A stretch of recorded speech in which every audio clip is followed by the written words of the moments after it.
Hello, and welcome to the Shift Show, episode 39. I'm your host, Andrea McTague. I'm a registered psychologist and the founder of ShiftGrit Counseling and Psychology. And today I am joined by Brendon Braithwaite, who came out into our internship program. And now he's one of our staff mental health therapists. So, Brendon, welcome to the show. Thank you for having me. I appreciate it. It's kind of a fun one. So why don't we just start by talking about a little bit about what it's like to come on and what was your internship like with us, and then a little bit about what you think about the method and what you've seen with your clients and things like that. Sure. Yeah. My experience was really good overall. I got to meet a lot of great people here. The method itself is like really trained well here. I think you guys have gotten a lot of reps in teaching it to people, and yeah, it shows. So yeah, the experience, you have your jitters and nerves coming in just because it's an internship and I haven't done it before. But 100%. yeah, as soon as I got over those, the experience has been great. We had another intern that I really enjoyed getting to know, and she and I kind of went through the journey together, and that was really valuable for me too. So Well, it's nice to have a partner with you. And I think like one of the things that, you mentioned kind of the jitters because we all go to school and we get all this like theoretical foundation and we have tons of like, okay, I've read this method and this one and this client population. We've done these like mock counseling things or whatever. But one thing that was really freaking me out is when I got into my internship, I was like, I don't actually know how to do this in like application. And to- that's one of the things that we wanted to solve via our training program. yeah, So that's absolutely. why we're I had that same kind of feeling. I came in and it was like, all right, you're at your first session. You've been to school, so it's okay. Just make sure you remember all of that and have it all in mind when you start. And then you realize, yeah, Yeah, it's not actually that's not how it's done. You know the 100%. steps. Yeah, yeah. Well, and I think that that's why we have such a structured training program, which kind of Mhm. looks like, our little background shift academy, but also some live trainings and then our professional development and consultation groups, because it was like, okay, the depth and the breadth of this field, like it's so huge. How do you know how to do what with which client? And that is something that our method answers because I didn't like that feeling. Yeah. They're a little too unnerving, a little too, like, amorphous. So, when you came out of the training program, how did you feel about being ready to see clients at that point then? What I was that think like? actually, we did a little bit of shadow sessions. Those helped a lot. I felt pretty prepared and like I felt as prepared as anyone could be doing something totally new for the first time. Well, you hit the ground running hard, like, Yeah. like, out the gate, you're like I was like, "This is impressive, this is great." So I that's appreciate it. cool. Yeah, yeah. I appreciate it. It's kind of I think and that's one of the things that's a big differentiator about us versus, like, your average private practice is that we do train and that there is a specific method, so you can get really good quite quickly Yeah. at client work. So talk to me a little bit about what you saw with your clients and stuff like that. So you get out, you're doing the thing, because Mhm. this is the first time you get that feedback loop of a client and how they're doing versus the textbook and what it's telling you. So what was that like when you started to see what's happening with your clients or how it was to work with your clients in the first little bit? Yeah, it ended up, you have this idea in your head of all the worst case scenarios, or maybe that's just me, but you expect to sit down and have a client tell you, well, here's why I'm suicidal. And if you don't say the right thing right now, I, it's going to be your fault. And I'm kind of like that's dispelled quite quickly when you sit down. I'm talking to some of the people are just looking to enhance their life. So they actually have a good life. They're not suffering from serious dysfunctions that make it impossible to be happy. They want to improve something in their life. So that was a welcome surprise that some of this stuff is lower stakes. A lot of our clients are like that. Like I'd say probably like 50% of our clients are looking to enhance like across the board, get rid of the like life blahs, or they have one area that they're just like, okay, I want to level up, whether it's relationship communication or their Yeah. eating habits or their money management or like these very like practical real life, I want to procrastinate less kind of things. So that was surprising to you to see so much of that. Absolutely. And that was a good surprise because I do think that's one of the strengths of the method is that it works. It doesn't stop working once you've addressed your most serious issue. You just move on to the next most serious issue. And it's kind of our nature, I think, as human beings to, we're always bothered by something. You're just not we're not creatures that The get, Buddhist principle is like suffering is an inevitability in life. yeah, yeah. And, I think ambitious people too, right? Like we see a lot of really ambitious clients, so they recognize it's very cool to see the transition of therapy being used only for those like acute concerns, whatever, acute anxiety or suicidality or whatever. It's now come so much into the public domain that people are using it for that enhancement benefit. yep. That I like a lot. It's very, very neat because like we're like, why not? We always say it's kind of like non-functional to functional to fine to like often amazing. Yeah, absolutely. And I've seen, this method too, the way that we kind of get at the core of some of the emotions that people are experiencing, that I do think the people with the most serious issues get the most benefit the most quickly in my experience. But yeah, there's so much more that you can do without really changing it that much, just going to the next limiting belief that you work on. I think kind of a cool comparison is, if you take somebody who's like really, really physically out of shape and you put them in a pretty hardcore program and you're like, okay, we're going to do this, they'll have the largest amount of like weight loss, et cetera, and they can build the most. But as you get more and more in shape, you're still moving the needle, but it looks smaller just because there's less of that initial to go kind of thing. So Yep. we see those, and those small needle moves can be pretty impactful still, especially if they are focusing on one thing. But that I would say is probably why we have so many long-term clients, which would be a notable differentiator in our client population. Is it's like I think CBT, what was it? And like, don't quote me on this one, but I think it's like 4 to 6 sessions, 4 to 8 sessions is kind of the like average for some of Yeah. the cognitive therapies.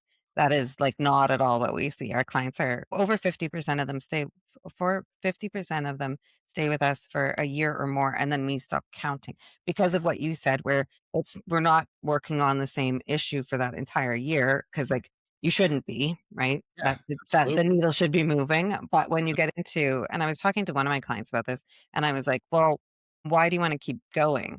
And she's like, well, because if it worked on these like huge things for me, then I know that rather than just like banging my head against the wall, I can like apply this and it'll start moving the needle in these like little irritant areas or whatever, which is kind of fun. For sure. And I'm seeing people get kind of like inspired and a little bit addicted to the momentum and the progress and the forward movement.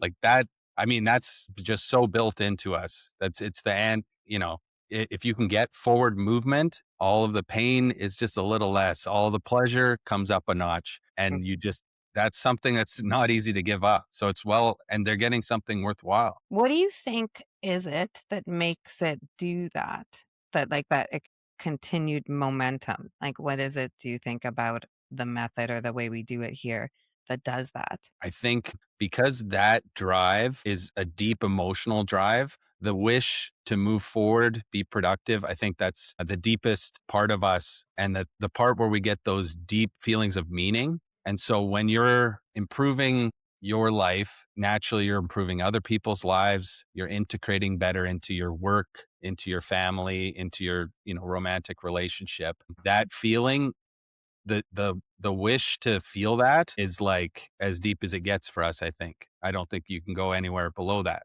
other than maybe survival. So Yeah.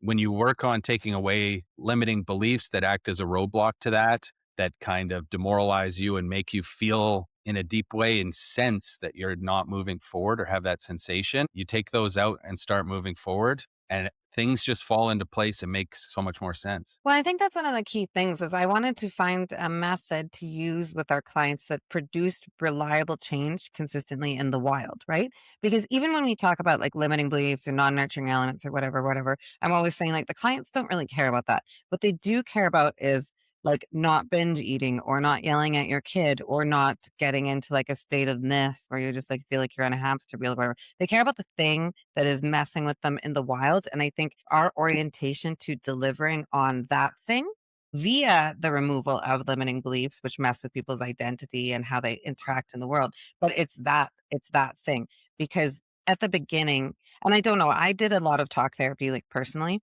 and, there's some like really great insights and stuff, but I found that the pacing was just so slow that I was still dealing with these things, or it just didn't impact the things. I might have had gained insight on like why this was screwed up or why this was happening. And I could tell you the insight. I'm like, oh, I'm doing this because of this thing and it's tied to like this childhood shit, whatever. But I wasn't changing my reactions. I wasn't changing my like actual in the wild behavior. So that's what I wanted to see is something that would do that. Yeah, absolutely. And I think a lot of therapy falls into the trap of band-aiding a wound again and again and again without healing it. Uh, Mhm, if you wanted to use that as a metaphor, it's like we're trying to go below as in like deeper than your cognitions about some issue you're having, because those are shallow. Those can you can soothe yourself a little bit by ruminating. A lot of the dysfunctional needs people have are just soothing the limiting belief. mhm. That actually soothing it repeatedly helps keep you from healing it and actually you Yeah. removing. So 100%. Well, breaking because that. then you get into that coping cycle, right? And I always say, like, I don't want my clients to just be, like, coping with life, Right. right? Because it's that Band-Aid sort of thing, and in order to get the Band-Aid sort of pattern out, you gotta go to the root of it, and I think we developed a method that is extremely good at very quickly and very accurately getting to that root cause, which then we align with the encoding of the limiting beliefs or whatnot, and then just create Mhm. extinction in them because it's an exposure therapy model. Right. Or counter conditioning, which is most commonly counter conditioning is used in cult deprogramming. Oh, okay. Yeah. Yeah. I've never thought about it that way, but I could see the connection to what's happening. They're just breaking ties, right? So if somebody's got like a limiting belief tied to specific triggers, we're just removing that limiting belief. So then you don't, those things in the wild don't become a trigger. So what do you see with like pacing and stuff? Like how long does it take your clients to start seeing change? It's variable, obviously, but it's not as variable as I may have expected before I started. It really is. They start seeing change when they start getting contact with those memories that kind of implant or reinforce the limiting beliefs. So, I mean, that's session 5 or 6. That's the first like, that first bit of progress is generally a big step, and then, they continue walking after that. But, it's a little bit front loaded, I'll say that, and which is great. That's what you would hope Yeah, for. For 100%. sure. But that I have found that's my experience. 5 sessions really helps if people are coming weekly. It actually, it's a little bit of a trade-off, but it also helps if that deep limiting belief is being poked at and activated. Mm, And yeah, yeah. So it's like it's weird because like the more annoying it is for them in the wild, the yeah, better it works in therapy because we could just take that and then it's easy for us to identify right this one. This is the granddaddy one that's messing with you. So yeah, let's pull that first because we tend to pull them in order of like biggest impact yep, going to smallest impact. absolutely. One session I really like with our clients is session 2. So, like, just for listeners, our session 1 is like we are gathering information. We always say, like, in training that we're like kind of in the role of the detective, but it's not just like taking a history, it's taking a history for the point of deriving these non nurturing elements, which are essentially like annoyance things that weren't optimal in early childhood. Not necessarily anyone's fault. But session 2 is one of my favorite sessions because that's when we begin to run some pattern theory with that information that we took from session 1, right? So grab all this information and then we kind of like plug it into it's almost like a little like it's a little model, right? And so we plug this stuff into the little model and the model kind of spits out the why of why they're doing something. So I love that moment when you run a few patterns and in already in session 2 you can answer like, "Hey, you're binge eating. This is where it's from. This is why you're doing that. This is like what's up with it." And you see that like aha thing Yep, happening. totally. Yep. And you would have seen that really, really early with clients being able to do that piece. What was that like for you? Because it's pretty standout. It's absolutely there are, 3 or 4 different distinct moments in therapy. I like the way you put that because there are certain things that happen that lead to the progress or that are just validating for the client that are fun for us. Like, it's really cool. It's like a teacher, that part of the thing, you go investigator, and then you kinda turn into a teacher for a moment and go, well, our model has an explanation for this. How does this connect to this? How does this behavior you're doing connect to this emotion that you're feeling? And, people really, it's not intuitive in the wild to make those kind of connections. So when they make them, they're like, wow. And they get this boost of confidence. And then you go, and here's how we're going to fix it. This is what we're going to work on. And it'll be, it's not going to be years, most likely. It's not going to be just talking around this and just talking about it until we just figure it out. It's actually a method that cuts directly. at the emotional Get underpinning. rid of it, which is really, really fun. And then, like, my other favorite moment in therapy and is when you start to see, they always ask at the beginning of sessions what's good and what's bad. So usually when people come in, there's a whole bunch of bad and then a little bit of good. But then you start to flip it and you see that it's like the good part becomes like, oh, and then this is good, and then this is going well, and so on and so on.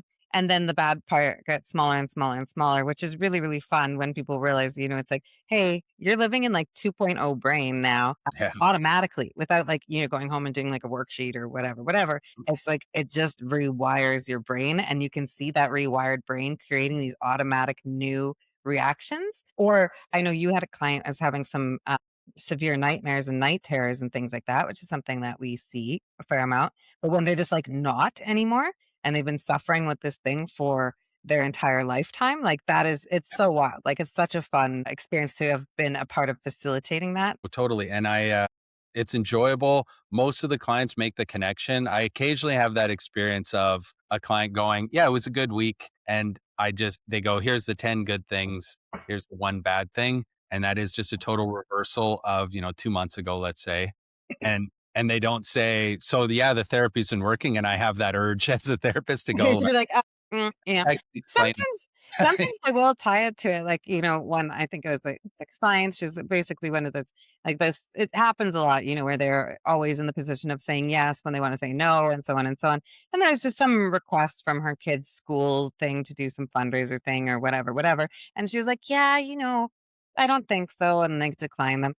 Not because she couldn't, but because she just didn't want to. Like, she's respective of her bandwidth now, Yeah, and you know that that's gonna go into being less irritable and less resentful and more happiness. So being able to set those boundaries, and it's just sometimes this little tweak, and the limiting beliefs that we had done was we got rid of "I'm irresponsible" because it has the dysfunctional need of "I need to be responsible for everything and everyone," and I was mhm, like, "See how you were just like, 'Nah, I don't need to actually.'" So sometimes I will make that tie to whichever one we've removed, yeah. if it's like a direct line like that, which is really cool to see. And For she's like, sure. "Yeah." That's another fun little moment too. You get to go, you like, I might have had something to do with that, or our work here is really working. That's a good way to frame it, so I'm not Yeah. being arrogant about it or something, but it's like, you made so much progress right here. Yeah, I was like, "I just this thing." No, I always like to say, like, it's like they are the ones that own and execute the win, For but sure, we can be very celebratory about our role in the facilitation of that win, right? As for in, sure. again, like very like personal trainer or whatever, when you see your client reach some fitness goal, when you see your client reach some life goal, it's like, yeah, look, you stuck to it, you did the thing. And that, like you said, kind of gets a bit addictive of they get a win here and you're like, all right, let's throw down the gauntlet. Let's do another one. Let's figure out something else that you want tweaked or improved or whatever. And it just can like keep going. So that kind of brings you to one of the things we've been discussing and kind of in our podcast prep a little bit is like, if you're a client of therapy, how do you know if your therapist is actually competent? Yeah, that's an open question for me. I'm much more curious what you think about that. I have my ideas, but they're speculative. I'm Well, curious. Yeah, I have a bunch of rants about that probably, but one yeah, of the big ones is, and I think this is something that you can ask people about before to see if a therapist is going to be a good fit for you rather than investing like, because we're not the cheapest thing on the planet for sure. And mhm, that goes from a time perspective as well as a financial investment, which I think is fine so long as we're delivering on results in the wild, right? yep, Because I've definitely walked out of personal therapy sessions where I'm like, I don't know why we were talking about that. It's not making any change. Or I'm mhm, a talker, so I can burn up a session real fast, just like yammering about whatever is irritating me that yep, moment, which might not have anything to do with the root cause of what I should be working on. yeah, So yeah, I would say the first thing would be like, can you ask them what the game plan is? Like, do they have a comprehensive game plan out the gate? mhm, Because if they can't answer that, like, what is therapy with you going to look like for me? That question, like, I could see like, like in session 6, you've already mapped what you're doing with your clients. Now, obviously, there's variability to this and so on and so on. And we are facilitating a framework. So the content changes a lot. But if they can't tell you, like what does their intake look like? What does session 3 look like? What is the game plan? Or what is the like basis? Like what is the theoretical orientation at the baseline of your modality? Like what are you doing with me mhm, versus just like you're a person that seems similar to me? I don't care if my therapist is a similar human to me. I care if they have a really structured plan of what they're going to do and can explain it. Because if you can't, that's like, that would say a warning bell number one, right? You're Yep. like, oh, we'll just get to know you and we'll talk about your problems. Like, no, no, thanks. No, Yeah, don't no. worry about that. Don't worry, that'll handle itself. Exactly, and you're like, "No, it doesn't, because we have, like, a thing, I like the mantra, like, "Planning makes perfect," Right. because that goes for, like, I don't know, anything, going to the grocery store, like, if I go with a list, I'm a much better grocery shopper Yeah. than if I'm just, like, yammering. I came home, I did it yesterday, went to the grocery store, didn't bring a thing. I came home with, like, cotton candy and stuff. I don't even eat sugar. I don't know how that happened, but it was Yeah. like, I shouldn't have that in my pantry. It's way off course from what we're trying to do, which is Yeah. get meal prep done, right? That's the perfect metaphor too, because the dysfunction that people are trying to solve is totally driven by their emotions. And if you're wide open on how you're going to approach it, then their emotions just drive it, Yep, and they'll drive it right to the same dysfunctional place. They yep. want to ruminate, so they'll come to session and they'll ruminate with you there. You help the rumination then, right? Totally. Because you, like, get in there and it's like you're in a venting session. Also, sometimes that makes you feel worse if you just, like, get into venting or complaining about a problem and it doesn't have that solution-oriented thing.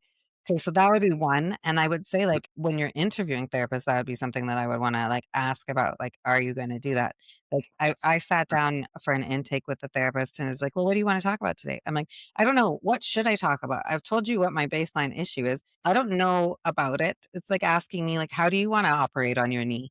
Well, I don't have enough information about the particular subject, which is why I'm hiring you. So that's, like, I think one. The other one is the needle moving, right? So we talked about how there should be a flip between the good and bad kinda thing. Like, Mhm. the thing that you are there to work on or the thing that you want improved should move, like, and it shouldn't be, like, 5 years. And we've certainly had clients that come in and they've maybe been with their therapist for 8 years, 10 years, and I mean, they're still dealing with the same anxiety or PTSD symptoms or whatever it is. I mean, that's a huge flag. That I Yeah. would like a flag before that though, but that would be a flag. If your therapist is competent, you should be moving needles in your life, right? And if Yep. it's not happening, sometimes it's not happening because the method isn't a fit, like whatever they're doing isn't a fit for the particular problem. But sometimes it goes into therapist competence. Yeah. The other one is, I would say, and this is a little controversial in the field, I think, is how directive is your therapist? Like, are they bringing the content? Are they bringing things to you in session, whether it's explanations or like a theoretical framework, a way to see the world? Are they directing that? Are they giving you information? Or are you just talking and venting?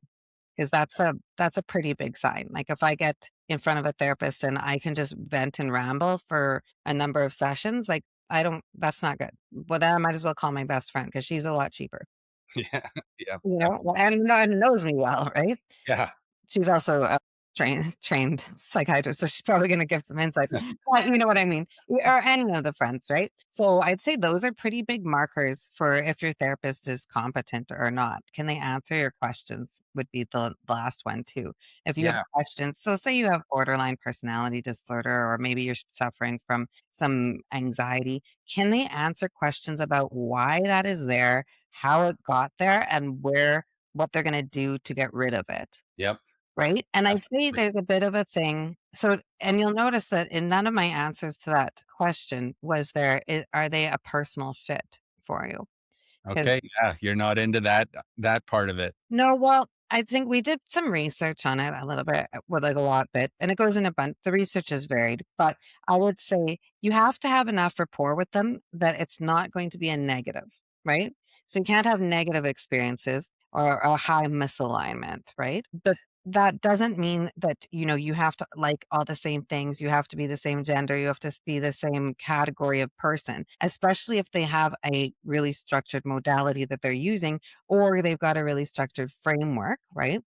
Even they're a Jungian analyst or whatever, but they've got a lens that those lenses add neutrality to the therapy, I think, because if you're not working through one, then you are working through your own personal biases. And I don't want a therapist that is going to be putting their worldview onto me. I want them to make mine more autonomous or make me live my best life, not their version of my best life. Yeah, exactly. Yeah, I hear you. And that's that speaks to a few different things. I think one element to that is that a competent therapist, one of the things about them is that they can get along with most people, if not everybody. And Mhm. that's been something that I've found. So you can have a diverse client base and really actually genuinely connect and get along with all of them. And that would be one separator as well. But that's a competence thing. That's like a Yes. likability. You have to get above some minimum. And maybe when you talk about elite therapists, they're people that are actually charming you too. So like they're getting you excited to come in, and now all of a sudden the therapy's working better because you're just so engaged because you're dealing with a charming person. That's always pleasurable. Exactly, and I think that, when we talk about, like, what are elite therapists doing that are different than the average therapist, it's a bit of that you use the word charm, I would say passion. Like, if you've got people that are really truly passionate about getting their clients' outcomes, and that is one of these super cool things about our staff is I'd say everybody on staff here, it's, like, relates to our core values, right? Like, Mhm. is that they're very passionate about their client outcomes. They're not passionate about them and how they do it, they're passionate about creating the outcome. So they like to like win, have see client wins, make client wins, and that's the orientation. And there is a level of like passion and enthusiasm there that is just really, really easy to connect with, right? Because it's not necessarily a personal connection. It's like, yeah. And I think in any field, like we're working with a tax accountant right now, and he's just like really into his job. And you can tell, like you go feel it on somebody who's, and Taxes. this is good, right? Yeah, I couldn't understand that. That's so other So way from us. I wanna talk to someone about themselves.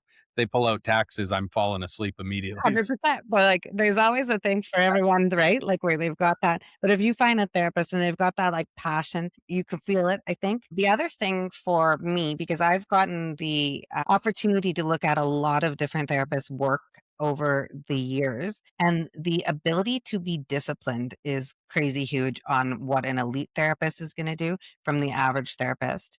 So, an elite therapist is going to be able to be really disciplined at running a treatment plan. So they can make a treatment plan and then they can execute on that treatment plan. And they're not going to get distracted by necessarily like what is the crisis of the moment all the time. Like the Okay, crisis of the moment needs to be attended to, but can it be attended to within the confines of a treatment plan that'll still kind of go to goal? I always like that the little like metaphor where it's like, okay, if I'm driving from Edmonton to Calgary, that's my intent. My gas light comes on. I'm going to stop in Red Deer to get gas, but then I'm gonna get back on the QE2 so I can proceed to the route, right? You know, absolutely. as the Google Maps would say or whatever, rather Yep, than just getting all distracted by what is the intervention of the day or what is going on with the client. Because if you're following the client, it means that they're not getting your full professional use, basically. I totally agree. I think that's one of the other strengths here, and it goes back to the question you asked at the start with, "What's my experience been?" I really came out of school going, "Everything's client-led.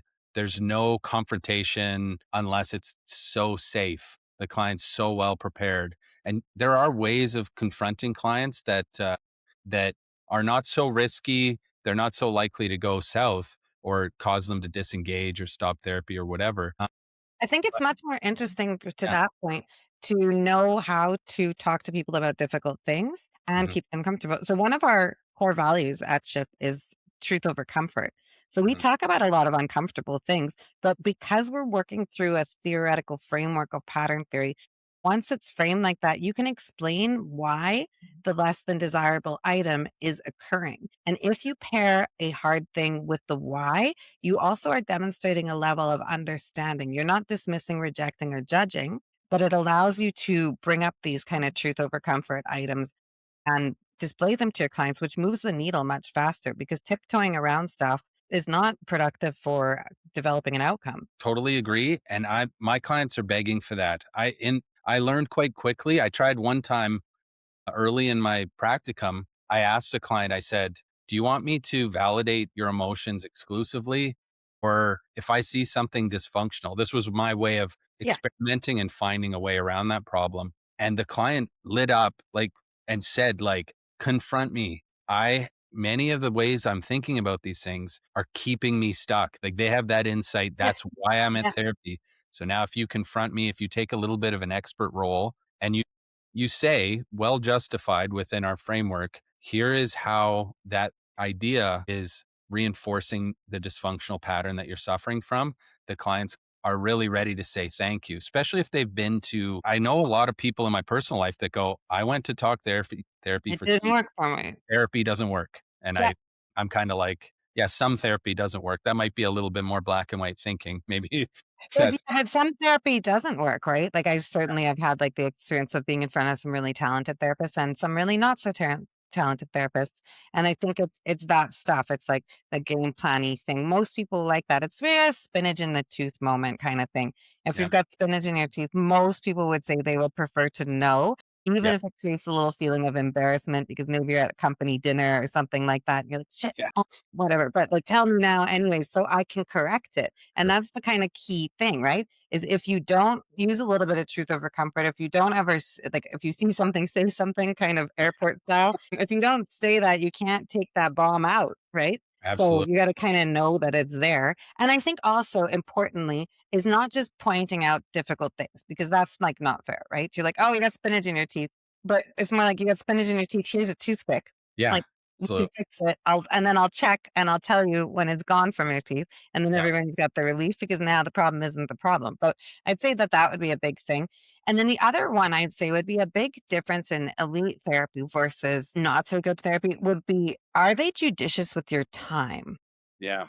So, like, in a session, I'm always very obsessed with what we are doing, that there is some outcome achievement in every single session. Okay. Yeah. Well, because it's really easy sometimes to get drawn into just having a chit chat for an entire session. But if you're exhibiting some level of discipline, you're going to be really judicious with your client's investment, right? Mhm. Which means like their investment is the minute they're sitting on my couch, then I've got to be doing things that are either provision of information of, okay, hey, you have, let's identify that spinach kind of thing. You got some spinach in Yep. your teeth. And then Yeah. like, let's figure out how you're going to get that done. And then let's check on it and then let's go on to the next thing, right? But that has to be occurring in every single session. And too often I saw in the old school kind of way is that it was like 75% problem identification and analysis and talking about it to gain insight, and maybe 25% treatment.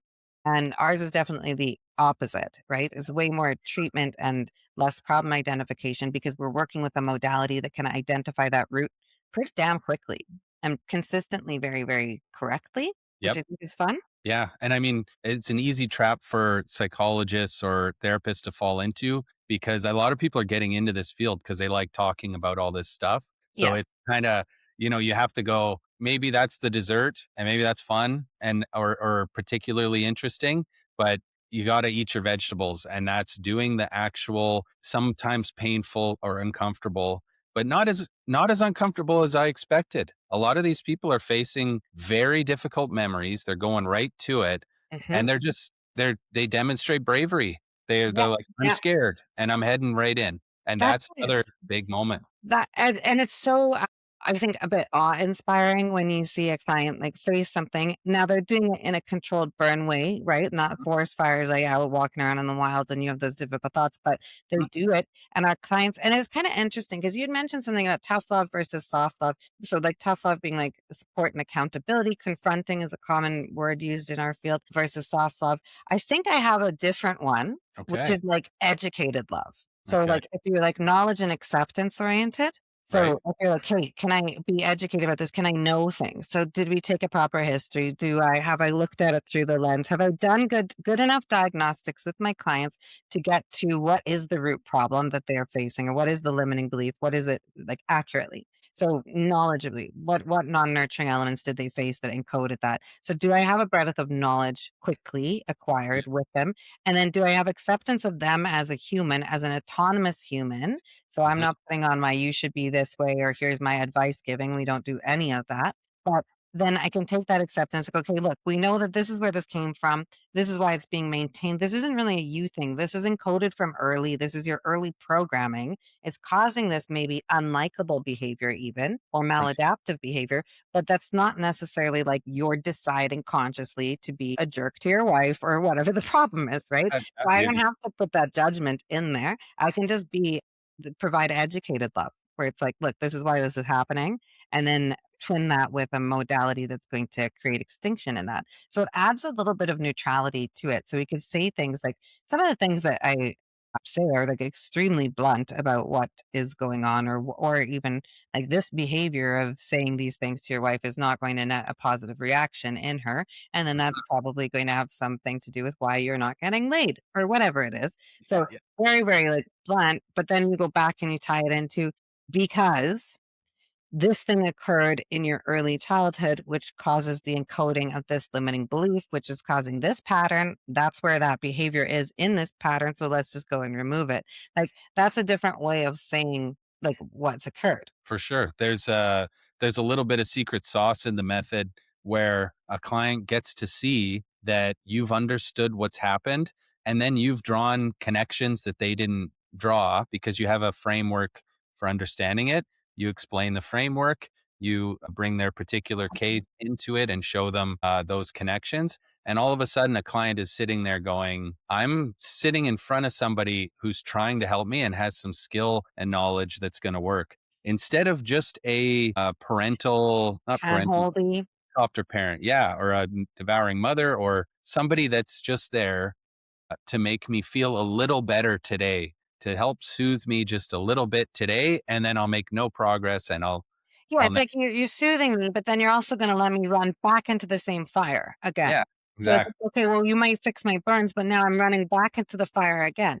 You're like, "No, let's put the fire out uh-huh, completely," which, might not be more it's kind of a dishes in the sink sort of thing as well, right? It's like it's a lot easier to deal with them, like, one at a time and just consistently, rather than wait till everything piles up. And it does mean that you have to be consistent and regularly go and do that one dish at a time or whatever. But yeah, this is what it's kind of like. And then you're talking about the concept essentially of emotional validation versus collusion.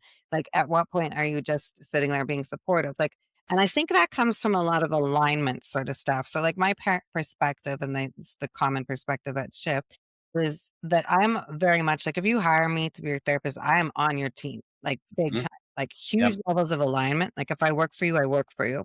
But yeah, I work for you in the sense that I am there not to handhold and to validate everything that you say, especially if you're saying crazy shit, because or stuff that's harmful to you, right? You're like, oh, I'm not going to agree that your behavior in a relationship that is maybe destructive to that relationship that you value. I'm not going to sit there and agree with you, but yeah, it's taking it out of the realm of having to agree and back into that education. It's like, hey, this behavior that you're doing is destroying a thing that you really care about.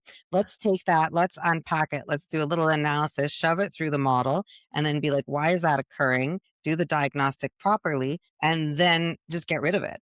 And I yeah. think that they prefer that approach. Yes, I totally agree, and it kind of leverages this fact that people have different parts and there are different forces pushing in different directions in them. And when you say you're on their side, you're on the side of them that wants to grow and Yes. overcome and be brave and virtuous. You're not on the side of them that wants to be totally safe, that wants to stay comfortable permanently, and that really is, in some cases, the pattern is just something that's ruining their life, but it's a familiar devil you know type ruined life. And Well, people are, especially when those are formed in childhood, people are really uncomfortable.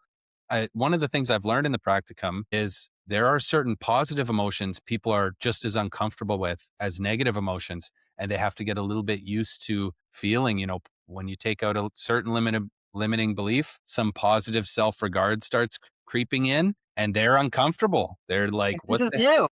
yeah, this is getting risky. I Things are changing. I don't like that, but we're on the side of them that is brave and can confront that or embrace that. And I would say that that's like the perspective that I hold about my clients is that when they're not in their walnut, aka threat brain, when that's not driving the thing, so we've removed the limiting beliefs, we can keep the walnut brain calm. Their cognitive selves are impressive. They're like great problem solvers. They can Yep. figure the thing out. So they don't actually often, because they'll say, often clients will come in, they'll say, I want strategies to deal with X or Y or Z. And I'll go, I don't like that. I would like to remove the root of why X or Y or Z is occurring, but if you Yeah. want strategies after that, we can do that. So what we end up doing is removing the root. And then they're like, well, actually, I'm just gonna, yeah, I was like, yeah, you like you can do the thing. Like there are strategy things that can be applied to improve life or change things or whatever. But a Yeah. lot of times they don't need it because they're not working from their walnut brain. Their cognitive minds are very, very smart and very, very cognitive, or Mhm. say very competent. Yeah. So it's like if we just land you in there, let's see what happens. So I think it's a lot of positive regard for the natural unactivated state of your client as Mhm. well, which is kind of a fun one because they can go in the driver's seat in their life, and that's where they should be. Well, that's yeah. And another kind of angle on that same thing is what I've found is that the limiting beliefs lead to a lot of inauthentic Mhm. behavior and thought patterns. And some of the clients get worried when you take away, let's say, a limiting belief that's causing them to be a perfectionist. Some perfectionists are really scared to stop doing that because they go, well, now I'm just going to be a slob if you take this away. But if you're authentically an organized, let's say, clean person, that part is just gonna get bigger. You don't need negative reinforcement of yourself constantly to To keep your do that. Yeah, doing you could do it. like, It could be it's who you are. choice-based versus that Yeah, compulsive, threat avoidance thing, and one feels a lot better, and then it yeah, also allows you to kinda pick, where do I want to put that perfectionist level input, and where do I not, so that I can actually stay in balance? Because if I'm trying to be a perfectionist across the board compulsively all the time in every single area, including ones I don't particularly care about, but maybe I'm worried about somebody else's judgment or society's perspective or whatever, if you go into that choice-based reality, it allows them to be a lot more reasonable and a lot more respectful of their bandwidth, right? So my yeah, client with the bake sale thing with the or the fundraiser thing